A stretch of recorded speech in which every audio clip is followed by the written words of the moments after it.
Аз имам заешко ухо без козина. Аз имам рог от бик. Завърти го на масата.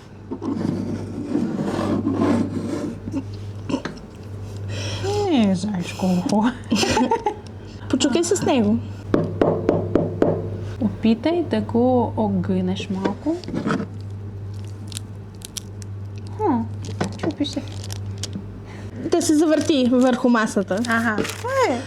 Кажи с прости изрази. Добре. Подхвърли го леко от една ръка в другата.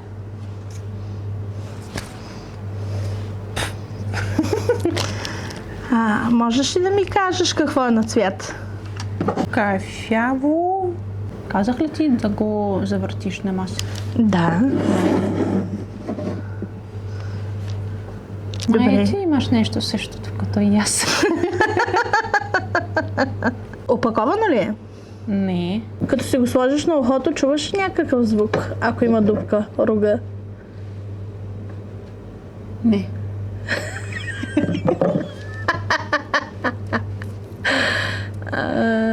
Може ли пак да почукаш по масата с него?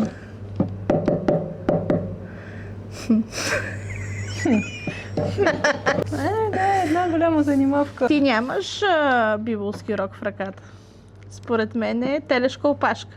Браво на теб. По звука като нещо също като опашката. Нали?